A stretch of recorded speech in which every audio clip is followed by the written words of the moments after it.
Pessoal, vamos lá, um resumo do resumo das notícias desse dia 23 de outubro. Primeira coisa, saiu a nova rodada da Quest para a eleição é domingo agora, para as prefeituras de Belo Horizonte, São Paulo e Fortaleza. Então, bem, São Paulo, a distância entre o Nunes e o Boulos caiu 3 pontos, tá? O Boulos subiu 2 e o Nunes caiu 1. Olha só, teve um convite do Marçal para uma sabatina com Nunes e Boulos, tá? Seria uma espécie de lavagem de roupa suja e tal. E o Boulos, na minha opinião, até corretamente aceitou. Por quê? Porque nessa altura do campeonato, meus amigos, o Boulos já precisa de alguma coisa que sacuda, que agite essa disputa. Se a coisa continuar um marasmo, ele perde, tá? Faltando aí 3, 4 dias. E é claro que um embate cara a cara, Boulos e Marçal, nessa altura do campeonato, depois que o Marçal acusou o Boulos de ser usuário de cocaína, a campanha toda, etc., é óbvio que isso gera um interesse da audiência. Então pode ser uma estratégia acertada do Boulos. Bem, teve também a divulgação da pesquisa Quest em Belo Horizonte, tá? Fuad 46, Bruno Engler 40. Mostra que realmente o candidato Bolsonaro subiu 3 pontos e que essa disputa vai ser voto a voto, tá? Vai ser, tá? Porque tá empatado no limite da margem de erro. Bem, e saiu pesquisa para Fortaleza. O candidato do PT pulou na frente, tá? Ele estava empatado 43, agora tá 44 para o candidato do PT e 42 para o André Fernandes. Ainda é um empate dentro da margem de erro, mas já mostrando ali numericamente o candidato do PT à frente. Pode ser o impacto daquele vídeo do André Fernandes falando que tá se lixando para feminicídio, etc. Pode ter feito a diferença. Bem, aí eu queria rapidamente, pessoal, passar pelos jornais de hoje. Eu vi essa matéria na Folha de São Paulo, achei bem interessante, tá? Bolsonaristas querem rever rito de impeachment de ministro do STF. A iniciativa acontece após o ministro Gilmar Mendes, decano do Supremo Tribunal Federal, afirmar que a corte pode rever regras e mobilizar nova onda de críticas. O Gilmar Mendes, ele já deu o tom, ele já mandou a mensagem, tá? Fica muito claro. O Gilmar Mendes falou o seguinte, olha, se o Congresso vier, o Senado vier com conversinha fiada de fazer impeachment de Alexandre de Moraes, por conta de decisão que inclusive foi referendada pelo plenário, tá?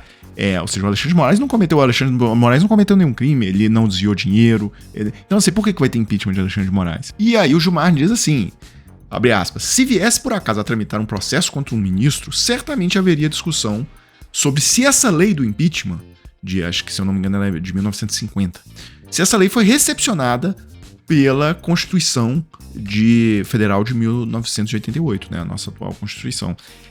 Ou seja, ele já está indicando que, na realidade, uma tentativa de impeachment contra o Alexandre de Moraes por esses motivos aí, provavelmente seria declarada inconstitucional pelo STF. Eu sempre desconfiei disso, pessoal, porque se os bolsonaristas realmente colocassem para frente o impeachment do Alexandre de Moraes, isso vai ser barrado, tá, lá no STF. Por quê? Porque você tem um grupo na sociedade que tenta dar um golpe de Estado. Tá? Inclusive fechar o próprio Supremo Tribunal Federal. Aí há uma investigação, tá? Que responsabiliza, que condena, inclusive já condenou centenas desses bandidos, e aí esses bandidos se reagrupam, pressionam o Senado e tal, e conseguem começar agora a retalhar os ministros do STF. Isso aí, até que ponto, se o STF deixasse isso acontecer, não é o próprio STF permitindo um golpe, né, na Constituição. Então, eu sempre achei isso aí, mas o recado do Gilmar Mendes foi muito claro. Bem, aí, pessoal, nós vamos passar para a área internacional agora. Eu ainda continuo na Folha com uma notícia que me chamou a atenção, tá? Sobre os brasileiros em Portugal. Bem, hoje foi divulgado pelo Ministério do Trabalho de Portugal que de cada 100 euros arrecadados pela Seguridade Social em Portugal, tá? 36, ou seja, 36% da arrecadação para o sistema previdenciário de Portugal foi feito por cidadãos nascidos no Brasil, ou seja, por brasileiros. Tá? Então vocês vejam como que qualquer partido que queira excluir imigrantes em Portugal tá decretando hoje a falência do Estado. Né? Se você somar com os outros imigrantes, 56% das contribuições para o sistema previdenciário são feitas por pessoas que nasceram fora de Portugal. Se você somar os indianos, paquistaneses, etc, dá 56%. Então, assim, para ser bem claro, quem coloca comida na mesa dos idosos portugueses, dos aposentados portugueses, são os brasileiros que estão lá hoje trabalhando, tá? Bem, hoje teve lá a participação do Brasil na cúpula dos BRICS, né? O discurso do Lula foi por videoconferência em função daquele acidente.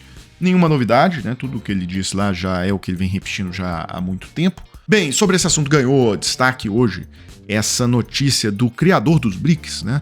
O Jim O'Neill, e ele deu uma entrevista para Reuters, então só dizendo, olha, BRICS é conversa para boi dormir até que China e Índia o levem a sério, diz o criador da sigla. Eu já venho falar, o que ele diz no texto é o que eu já tenho falado aqui já há algum tempo. Bem, a moeda comum não andou porque tem o veto da Índia. Aí isso tem reflexo na questão dos países fazerem comércio em suas moedas locais, porque imagine o Brasil exportando carne ou milho para o Irã, e aí o Brasil recebe o pagamento lá na moeda do Irã.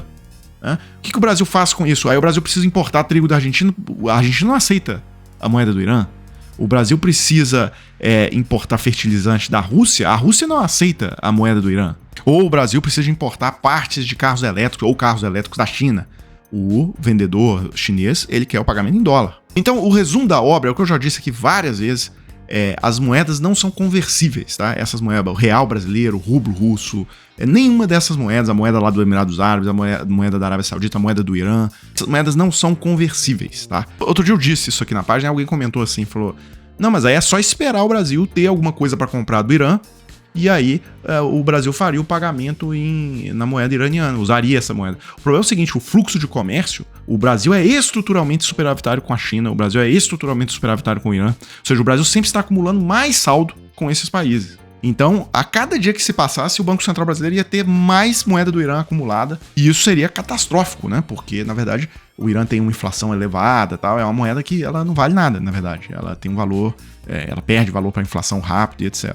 Então, resumindo, o que aconteceria é que o Banco Central brasileiro acumularia pilhas e pilhas da moeda iraniana e iria tudo pro lixo, tá? Porque não valeria nada e o Brasil não conseguiria fazer nada com essa moeda. Esse é o problema de se fazer comércio nas moedas locais e é um problema até o momento intransponível, tá? Ninguém arrumou ainda uma solução, mesmo que saia o sistema de pagamentos lá dos BRICS. Continua a questão dos saldos, tá? O que fazer quando um país acumula regularmente saldo com o outro. E aí, ele, para mim, tira uma conclusão aqui muito óbvia, de que não é possível resolver as questões verdadeiramente globais sem os Estados Unidos e a Europa, assim como não é possível para o Ocidente resolver questões verdadeiramente globais sem China, Índia, em menor escala, Rússia e Brasil. Na verdade, se for para debater a sério alguma questão internacional, o fórum não é nem o G7 dos países ricos, nem o BRICS. O fórum mais adequado provavelmente seria o G20. E só para fechar, pessoal, uma última notícia, o ex-chefe de gabinete do Trump